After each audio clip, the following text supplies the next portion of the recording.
So up until recently, I did not consider myself to be a fan of found footage films. To be honest, I kind of avoided them like the plague. It's strange, because I'd seen films like Blair Witch and Cloverfield, and I remember really enjoying them. But I think maybe in the last 10 or 15 years, they became a little oversaturated. Reviews for them were often bad or middling at best. At some point here, they started getting considered low effort and low quality. And that's kind of how I felt about them until very recently. A couple weeks ago, I made a video where I watched 10 Australian horror movies, 2 of which were documentary-style found footage films, The Tunnel and Lake Mungo. I ended up really loving both these movies, especially Lake Mungo. It's quickly jumped up to being one of my favorite films of all time, so it kind of made me wonder what else I've missed out on. What other movies did I ignore because they're found footage? So I decided to go ahead and watch 6 different found footage films in order to get a better appreciation for the genre. Instead of just hitting up a top 10 list or something, I decided to go with ones that I thought would specifically intrigue me, while also attempting to hit a range of different subgenres. I didn't want to just do 6 zombie movies in a row or something, and I'm kind of hoping that by the end of the video, you'll find one that you're interested in checking out too. So for that reason, I've gone a little bit light on spoilers. If I feel like I'm going to give away anything too major, I'll give fair warning, but there will be a degree of minor spoilers sprinkled throughout. Also, to clarify, when I say found footage, I'm not necessarily just going to be looking at films taken on handheld cameras that end up being found in a forest or something. I'm more referring to the idea that all the footage is taken through a medium that is present in the world with the characters. Essentially what I'm saying is that one of these movies takes place in a Zoom call and I'm counting it as found footage, whether you like it or not. If you've seen any of the films mentioned, I'd love to know your thoughts. Whether or not you agree with me, I'd love to hear about it. I think it's time we just hop into it with Frogman, House LLC.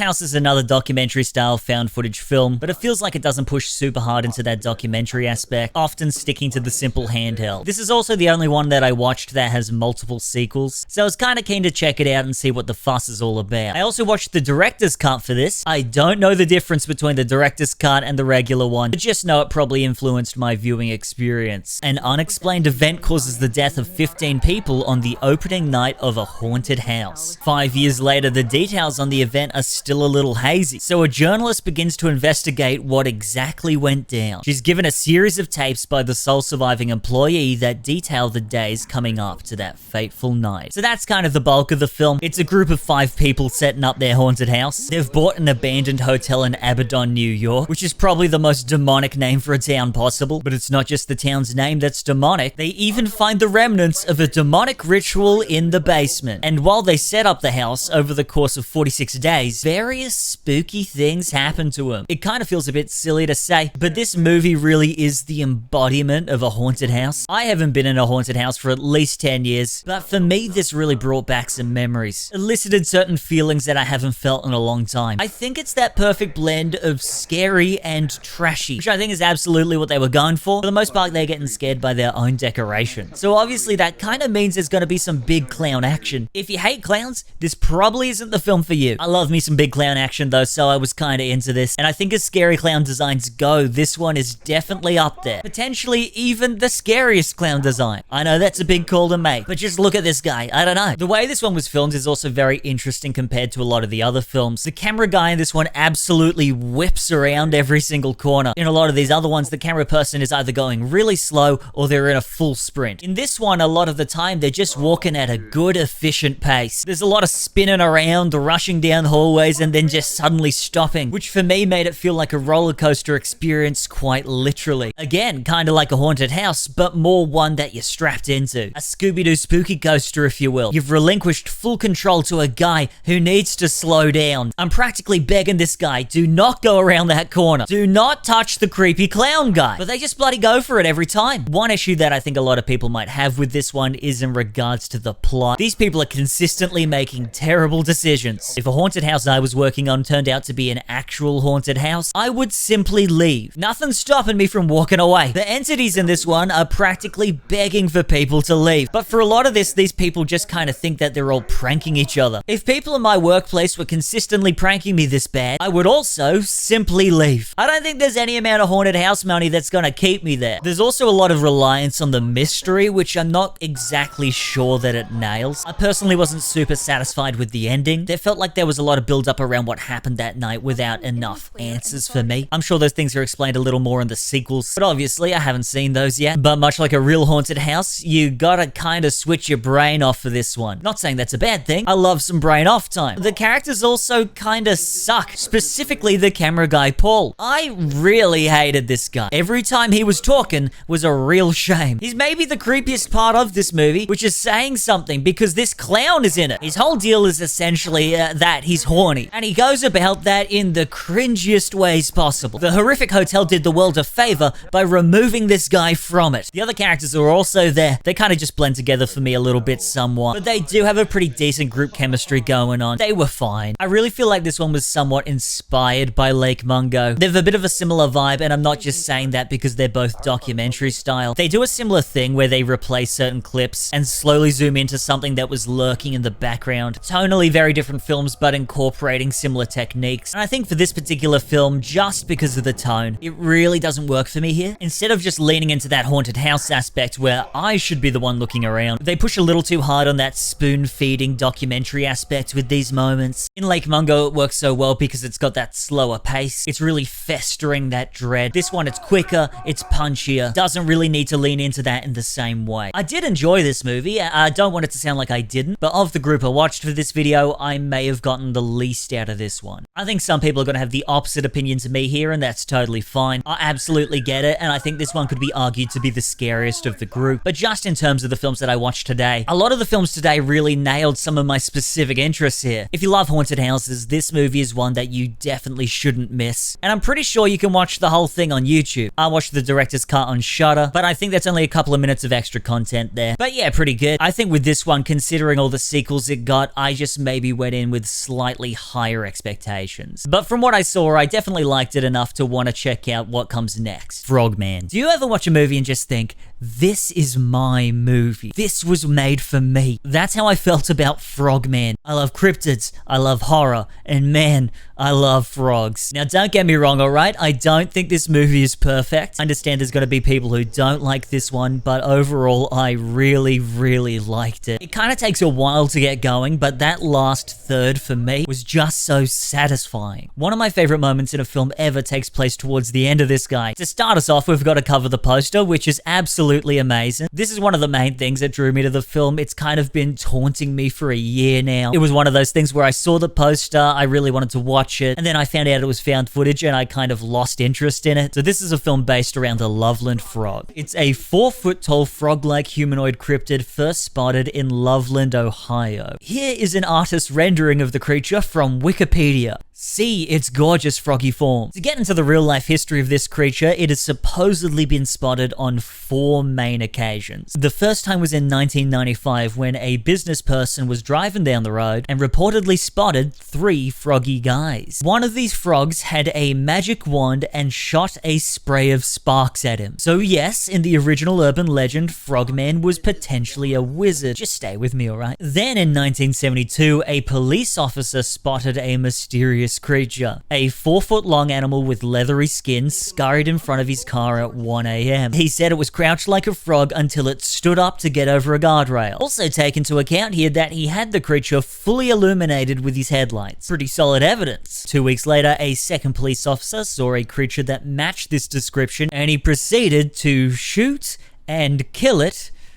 America. Anyway, it turns out it was an iguana, one that was missing its tail. And then the original officer, upon seeing its body, confirmed that this was the creature that he saw. Now, to me, this sounds like a cover-up. That is unlike an officer of the law to mistake an iguana for a frogman. Things don't line up for me here. And to give credence to my theory, another frogman was spotted in 2016. This time with photo evidence. This was taken by a couple playing Pokemon Go. For me, that's all the evidence I needed. No need to look any further at that picture. That's good enough for me. My guy's out there, somewhere, chilling out in a pond. So that's kind of where the idea for Frogman comes from. The movie takes things in a little bit of a different direction, considering that most of the Frogman appearances have been attributed to a iguana. This film focuses on a guy named Dallas, who as a child visited Loveland where he caught this video evidence of the Frogman. We then move to 20 years later where he's frustrated that nobody takes his footage seriously. People online just kind of think it was a hoax. But because he's somewhat of an amateur filmmaker himself, he recruits 2 of his friends, Scotty and Amy, to help him make a documentary about finding the Frogman once and for all. So out the gate, one thing I didn't love about this one is that Dallas insists on filming the documentary on his original video camera that he had as a kid because he thinks it's going to make the film more poetic, make for a better documentary. But what that means for us, the viewer, is that most of the movie is quite grainy and glitchy, which becomes a lot more noticeable as the film goes on. Sometimes this is to the film's benefit, and then sometimes it's a little too much. The characters themselves are also a little bit annoying. Dallas is super obsessed over finding this frog. It's really weighed on him for years, while Scotty and Amy absolutely refuse to take anything seriously, even to the point where they decide that Amy is going to play a character for the documentary, which directly goes against Dallas's wishes. To clarify, while these people are Dallas's friends, he's also paying them, so you think they could listen to his artistic vision here? Out the gate in this film, we learn that Dallas has no money. Dude's struggling through life a bit, so it kind of feels bad that his friends are acting like this. But thinking about this a little later on after the movie, it ended up being one element that I did kind of enjoy. Amy and Scotty are really playing into how goofy of a concept this Frogman is. It's reflecting the audience expectation going in, but the movie actually takes itself quite seriously. While the whole premise is wacky and there's definitely absurd moments, it never actually winks at you. It absolutely refuses to break the illusion. And for me, that's one of the things that makes it so fun. Dallas is the reminder that this is serious. Frogman is real. He's the boy who cried frog, but no one ever believed him in the first place. His friends aren't actually aware of how deep his obsession lies. And as we find out, they should have taken him seriously because Frogman is quite the danger. That being said, to clarify, the movie is funny. It's not a comedy, but the film definitely knows what it is. When they get to Loveland, we see it's this cute little town that's really capitalizing on the attention that Frogman brings. There's tourists wearing these little funny hats. The hotel they stay at is called the Bullfrog. Shops are selling all kinds of Frogman merch, all kinds of different tourist spots. I was fully ready to catch the next flight to Ohio. So you can imagine my disappointment upon finding out that the town is not like this at all. Apparently, it's just a very regular town. I was really thinking they'd be inspired by the legends, similar to Point Pleasant's relationship with Mothman. Turns out in real life, they're not. But I imagine they were probably inspired by this for the film. One big concern that I had going into this film is that you wouldn't ever get a proper look at Frogman, or that alternatively Frogman was just going to look a little disappointing. Maybe Frogman was just going to turn out to be a weird guy. Well, I want to confirm that that is not the case. He's everything I ever dreamed of. There was apparently a huge focus on practical effects for this film. There was some amazing prosthetics and costuming that I honestly wish we got a little bit of a better look at. At certain times, the film was a little too glitchy to fully absorb how good some of this stuff looked. That being said, when you could see things, it looked great. Of course, because it's a found footage film, it's equally about what you're not seeing to what you are seeing. What's lingering just out of the perspective. This film's got some really cool moments where it utilizes sound. There's this moment in the film where things really start kicking off, where you hear all the frogs in the forest start croaking. The way it's done is so funny, but it's also just so eerie. I wasn't expecting how creepy moments of this film were gonna be. And when you start hearing Frogman croaking, bloody hell, it goes crazy. I could tell a surprising amount of thought and love went into this. Obviously, there's gonna be some inspiration from films like Blair Witch on this one, but there's also surprisingly some Lovecraftian inspiration here, which I really didn't expect, but I very much appreciated. There's so many moments, especially towards the end, that are so well thought out, with a lot of hints about what's to come sprinkled throughout that first section. If you're interested in this one, don't type in Frogman Watch onto Google. You'll just be shown a series of dive watches. I watched it on Tubi. Again, it's a very slow start. I don't think everyone's going to enjoy this, but I personally loved it. Supposedly, it's also getting a sequel pretty bloody soon, so I'm very keen for that. Might be worth watching this one before that comes out. The Bay. This one I was really surprised I'd never heard of. I actually found out about it from the comments on a previous video. Someone recommended it to me, so shout out to you. I appreciate you because I really like this movie. This one tells the story of what happened to the town of Claridge, Maryland on one fateful 4th of July. Some kind of mysterious outbreak has caused the residents to rapidly deteriorate, starting off with pain and skin lesions, ending in death. It's presented as a documentary, but instead of one main character, we follow the collective footage of an entire town. From security footage to news reports to video calls, police dash cams, video logs, 911 calls, we kinda get the whole shebang. It's also intercut with video logs taken by marine biologists, surveying the water several months prior to the outbreak. All this footage was supposedly confiscated by the government, and what we're witnessing is it finally being leaked to the public. Now, this isn't a zombie zombie movie, don't get it twisted, but this very much has the vibe of one. A lot of the time in zombie movies, there's that element showing how quickly the world can fall apart, which is something I really love to see. I love it before and after, and this is one that presents that really well. Having that backdrop of 4th of July really helps with this. There's people playing in the sprinklers, swimming in the lake, there's a crab eating competition. You really see people living their best lives. But then later on, when everything starts going wrong, you see this contrasted. People are getting sick. The streets are empty, but the hospital is absolutely packed. This one is also very much a body horror. As body horrors go, I wouldn't say this one is too extreme. Kind of on a similar level to a lighter zombie movie. It's not particularly scary, but there's a lot more of that element of dread as you watch this pleasant town devolve. And that found footage element really ups the realism. You're seeing so many perspectives all over the place. Even though you kind of know what's going to happen, they tell you very early on. It's an interesting ride seeing it all happen. There's one particularly haunting scene where 2 police officers enter a house. There's no visual here, you just kind of hear the muffled audio. But for me, this was just such a huge standout scene. It's so legitimately chilling. I honestly think this film should have been a much bigger hit than it was. Like a lot of the films we're talking about today, I think this one was a little bit ahead of its time. I don't think audiences at the time were ready to accept certain elements in this one. It's not a super typical horror movie, and it definitely doesn't help that people were getting pretty sick of found footage films by 2012. I'm going to touch a little bit on spoilers. I wouldn't say that this is massive. I'm going to talk about what causes the outbreak, what it actually is. So if you want to go into the movie with a fresh brain, I suggest going to the next section of the video. But be warned, they give it away on the poster, so don't look at that, alright? I guess just close your eyes when you click it. The outbreak has essentially been caused by a series of things. A chicken farm has been dumping excrement into the bay. These chickens are being fed a series of hormones and steroids in order to promote growth. Then a desalination plant filters the water to make it drinkable, which is then supplied back to the chickens. There's also an element of radiation. Years beforehand, a nuclear reactor leaked, but supposedly the levels were deemed safe. But in reality, the water around here is actually pretty messed up. Months before the events of the film, the oceanographers said that 40% of the bay has become completely lifeless. But one thing here has survived. It's adapted to these circumstances. Isopods. Here's one I prepared earlier. This is Humphrey.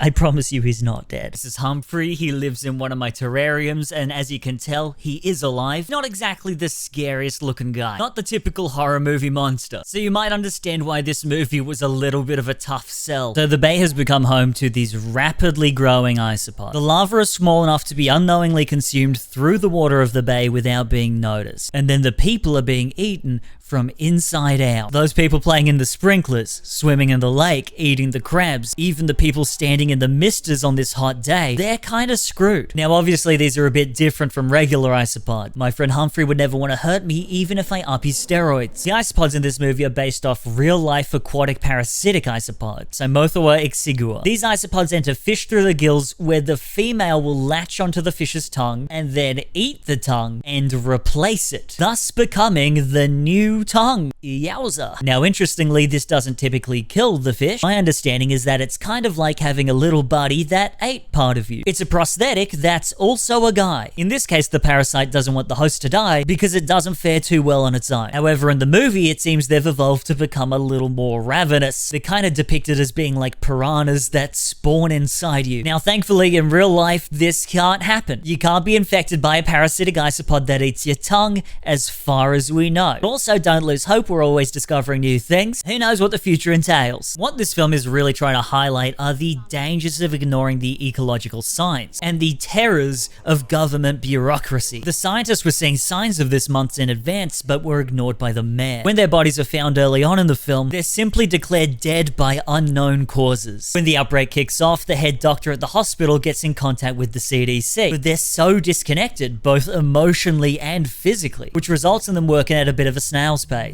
We see a whole lot of conversation between departments with very specific wording. Like they say the drinking water meets regulatory standards, which we find out means it got a score of a whopping D-. It's essentially a lot of people saying that it's not their problem, it's not their jurisdiction, and it eventually leads to the government attempting to sweep the whole thing under the rug, because it's easier for the government to ignore things than to actually deal with them. Everything would have been fine had the mayor, who was an ex-vacuum cleaner salesman, listened to the scientists and the community instead of focusing on the big business of the chicken industry. I highly recommend recommend this one. Again, although it's not a zombie movie, if you like zombie movies, you might get something out of this. Same thing if you like government conspiracy, X-Files kinds of media. Also, if you love documentaries and you want something that fully embraces and leans into that, I really think you should give this one a go. Poster's a little different from the other found footage films we looked at here. This isn't a handheld camera situation. The whole thing takes place over Zoom during the COVID pandemic. This premise has made the film a bit of a tough sell in my personal life. I've had people literally roll their eyes at the concept. I'll admit I wasn't super keen on the idea of watching this one myself, but as someone who's recently seen it for the first time, as we'll get into, I think this one is really worth the watch. It also goes for a crisp 1 hour, so it really doesn't overstay the welcome at all. A group of 6 friends and a medium attempt to perform a seance over Zoom during London's COVID-19 lockdown. There's one key rule: do not disrespect the spirits. I sure hope that nobody does that. Theoretically though, if someone did disrespect the spirits, they would be in for a rough time. At first glance, I thought this film was going to be a lot like Unfriended, which has a very similar visual style, although that one came much earlier and it takes place over Skype.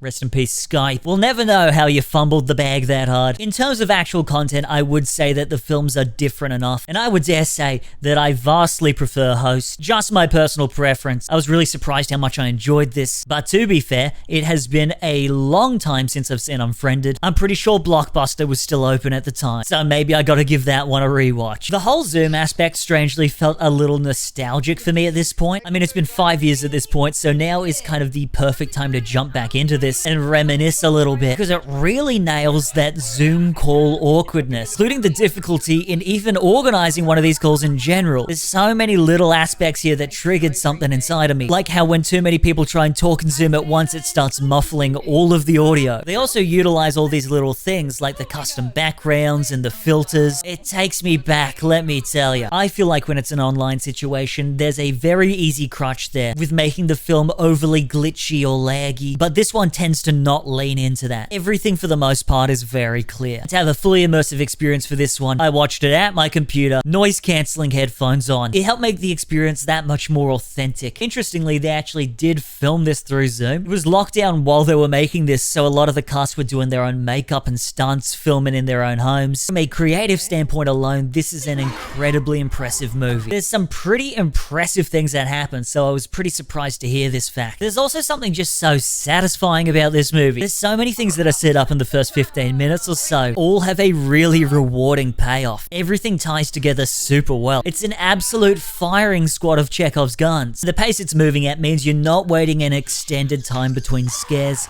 There's no downtime. It's just one consistent flowing story. It's definitely one of the scarier ones I watched for this video. There's quite a few jump scares in it, so be warned. Normally I don't love jump scares, but in this one they felt pretty deserved, so I ended up not really minding it. They were all pretty built up, and honestly, I kind of expected it going into this kind of movie, and for what it's worth, they feel fun. I find a lot of jump scares typically end up feeling a bit shallow or a bit cynical. I think it really helps that out the gate, this movie feels like it's not taking itself too seriously. Something I really appreciated in this was the chemistry between the cast. I think it's to such an impressive level considering they were only able to act with each other through the computer. You really get the vibe that these people are actually friends. They've got a bit of fun banter going on and some history. They're having a good old catch up. You also get a really good feel for each of the characters, which is great considering that it is a shorter film and a bunch of the characters are sharing the space at the same time. While I don't think this is the perfect movie, I think this is the most perfect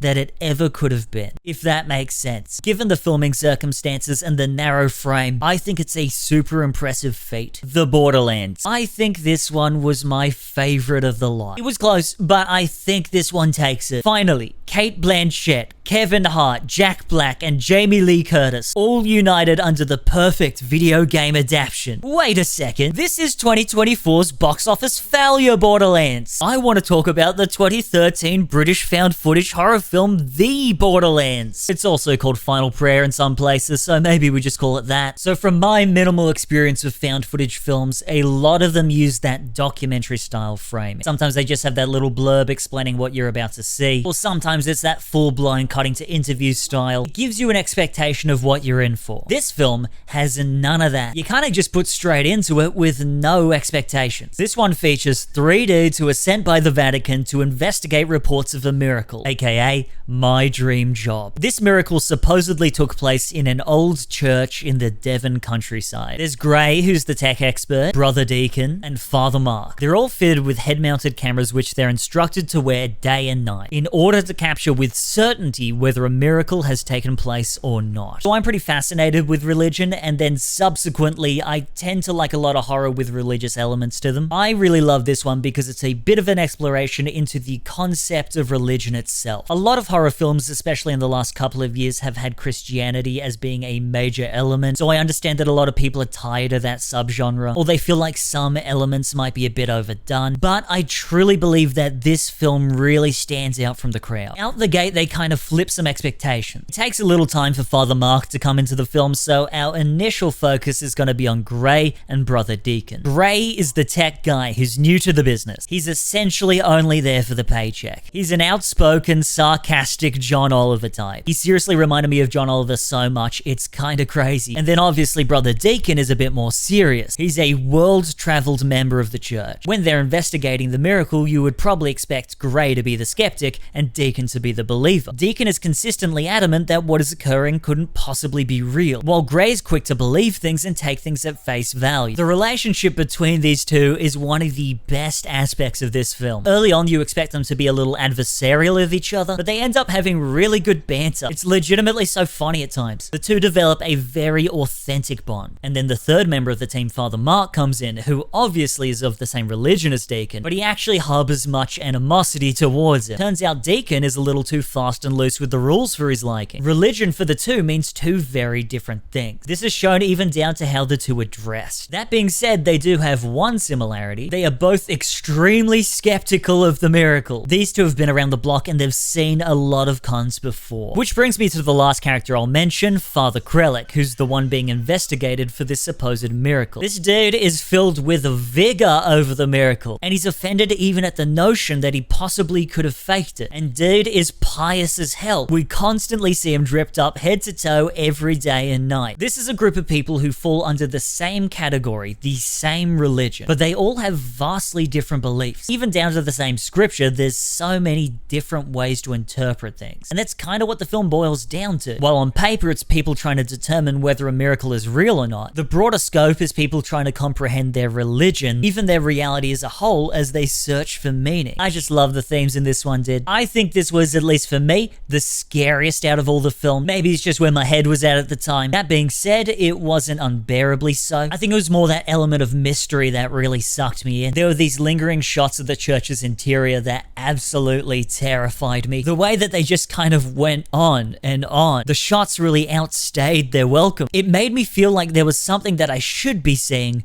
but couldn't. I also really like the aspect that the three main characters are all fitted with the cameras. It allows us to connect with the characters that much more because we're able to put a face to each of them instead of just one guy being the cameraman whose face you barely ever get to see. There's also a weird sense of security being able to see everyone's perspective. You get everyone's POV plus the wall-mounted cameras. I felt a lot less constrained, which is typically how I feel in a lot of these movies, and I didn't feel like I was missing out on any of the action. But then there's also this added element of fear, because when one person goes off by themselves, you suddenly feel that much more isolated. Just the contrast alone was putting me on edge. I feel like in a lot of found footage movies, you get the vibe that nothing bad could ever happen to the cameraman. Someone's got to shoot the thing, we kind of know they'll be alright. When there's more than one, all bets are off. They don't have plot armor, these people are in danger. And then there's also that element of the creepy religious whisper ASMR. I watched this one with my headphones. Off-putting. Enjoy this one with a tall glass of red wine or a cup of tea. Really try and immerse yourself with Brother Deacon. Although I loved this one, try and go in with no expectations. We've all got different tastes. This one may have just triggered something specific for me. This probably has one of my favorite endings to a movie of all time, which is kind of crazy to say. I love the ending of Frogman. This one beat it. This is easily a new favorite horror movie for me. If one person watches this video and then goes out and watches that movie and they enjoy it, I'll be a pretty happy guy. As above, so below. Watching this one immediately after watching the Borderlands made for an insane double feature, let me tell ya. Genuinely made for a really good night. So this film came to my attention pretty recently as I was making that Australian horror video. When I was looking at reviews for The Tunnel, I saw a lot of comparisons drawn between the two films, so I was pretty keen to check it out. And look, they both feature tunnels under major cities, that we cannot deny. They're both found footage, but other than that, pretty different movies. Definitely didn't prepare me for what were going to be some of the elements in this one. This one's kind of like a horror movie version of Tomb Raider. And I know some of the Tomb Raider games are a bit scary, alright, but they've never put that in the movie. My statement's still correct. The central character is Scarlett Marlowe, but she is literally Lara Croft. She's a British scholar and adventurer who travels the world getting into dangerous situations to hunt down artifacts deemed legends. She's also fluent in a bunch of languages and is a black belt in Krav Maga. After her father's death, she hunts down one of his obsessions, the Philosopher's Stone, an alchemical object of legend which is said to transmute base metals to gold and grant eternal life. This was believed to be created by a guy named Nicholas Flamel, who was a real-life guy, not just someone from Harry Potter. Through various means, including desecrating an ancient artifact, she manages to determine the potential location of the stone, deep in an unmarked area of the Catacombs of Paris. The Catacombs of Paris are 200 miles of tunnels consisting of 6 million corpses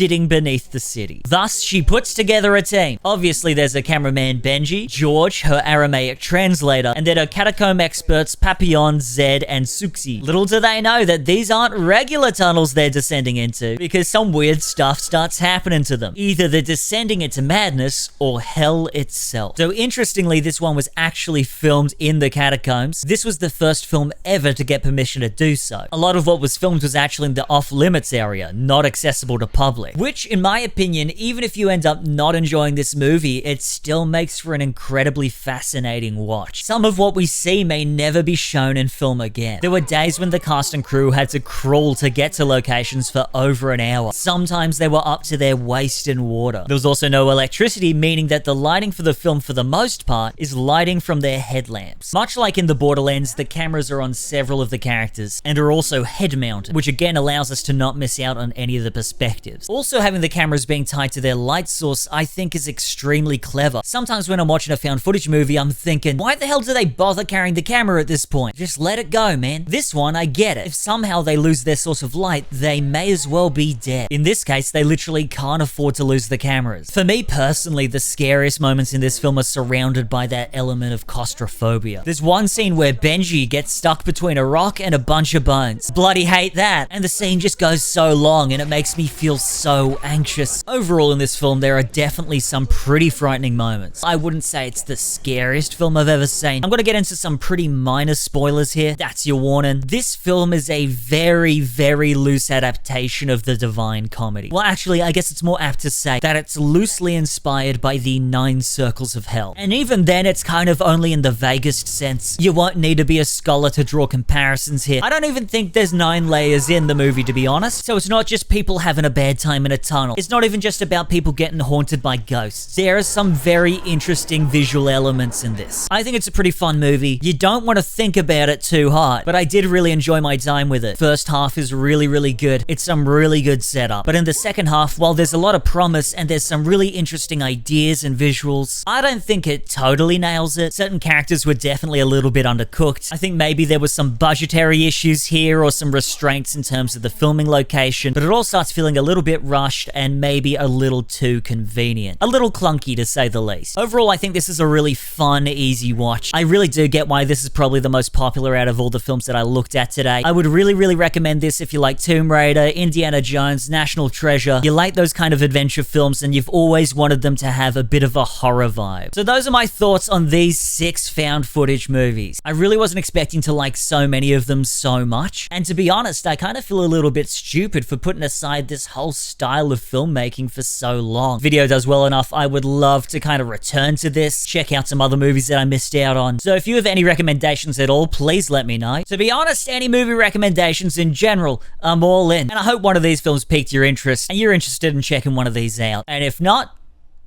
I'm sorry. I'll do better next time. Or maybe I won't. Anyway, thanks for watching. I'm sorry this video got delayed a bit. They really sprung the Oblivion remaster on me. It really messed up my productivity. If the next video is a short one, you know why. Appreciate ya. Arrivederci, mon ami.